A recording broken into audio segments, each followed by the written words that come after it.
Welcome to this explainer. Look, if you're gearing up for the FE Civil exam, you already know the safety section can feel like this massive, intimidating wall of hazard symbols and chemical definitions.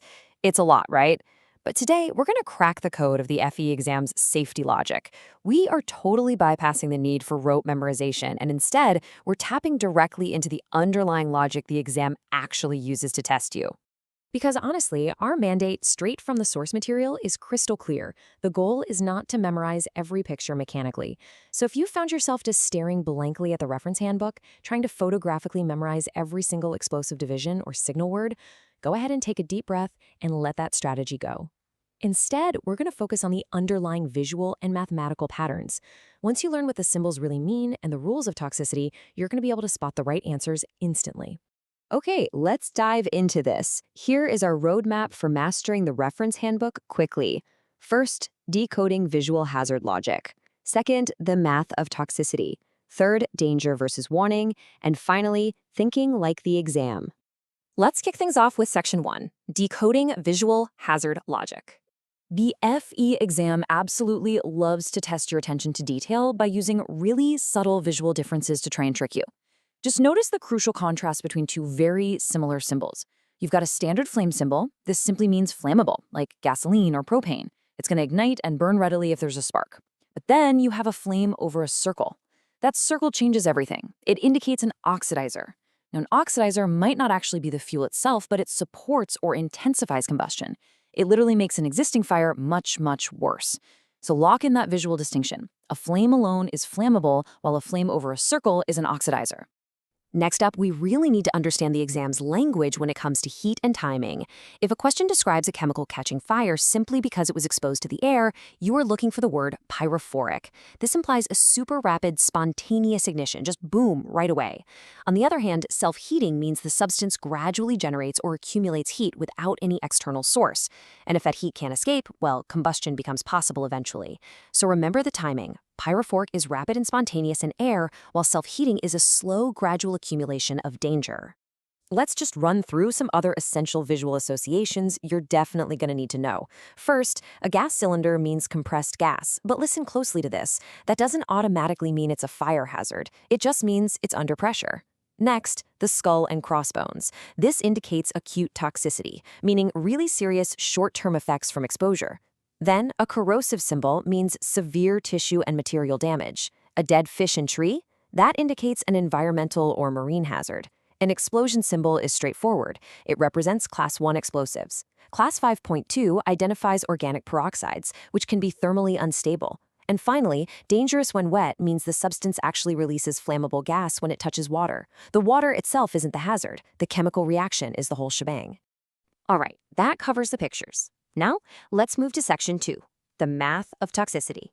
We have to start with literally one of the most testable concepts in this entire section, LD50. LD stands for lethal dose. Specifically, it represents a dose that's expected to cause death in 50% of a test population under specific conditions. And it's always expressed in milligrams of the substance per kilogram of body weight. So here is the absolute golden rule, the crucial point you need to remember. A lower LD50 means a higher toxicity. Think about the logic of that for just a second. If only a very, very tiny dose, let's say just 5 milligrams, is needed to produce a lethal effect, well, that substance is incredibly deadly, right? It's highly toxic. But if you need a massive dose to get that exact same lethal effect, the substance is much less toxic. Basically, lower numbers mean much higher danger. Now, the reference handbook divides this acute oral toxicity into 5 distinct categories. Listen carefully to how this progression works. Category 1 is 5 milligrams per kilogram or less. Category 2 goes up to 50. Category 3 up to 300. Category 4 up to 2,000. And Category 5 is from 2,000 to below 5,000. Notice the beautiful inverse mathematical pattern going on here. As the LD50 requirement goes up, the category number increases, but the actual acute toxicity goes down. So low category number means high toxicity, and low LD50 means high toxicity. Moving right along to Section 3, danger versus warning. So how does the exam use specific verbal signals based on those mathematical categories we just looked at?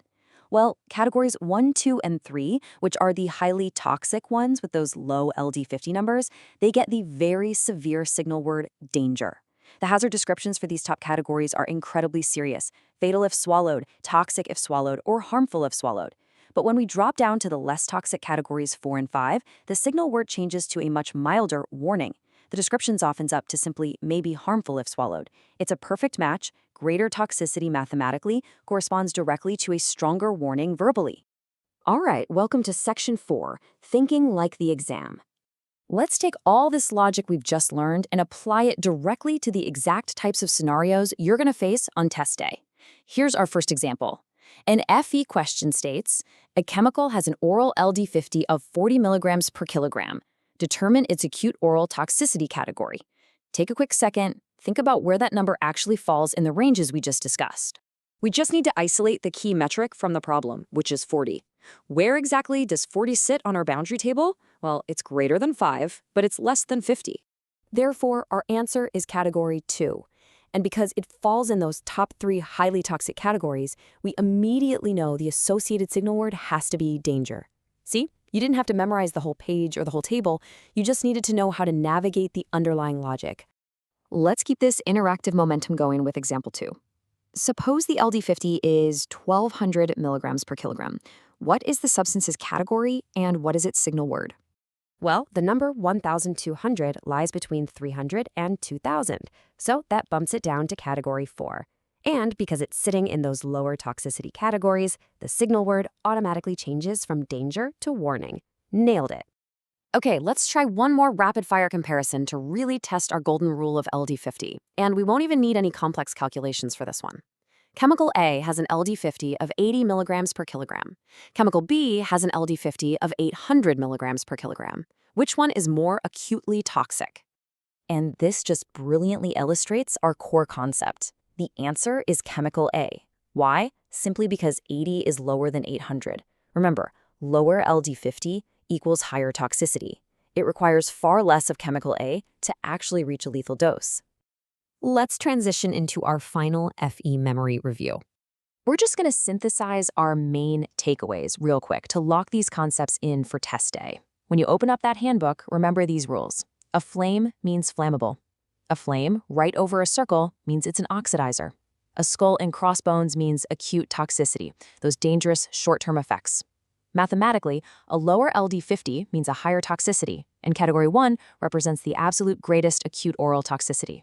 If you learn these major associations, understand the logical rules behind the math, and just know how to locate the table boundaries in your handbook, that is exactly how you win.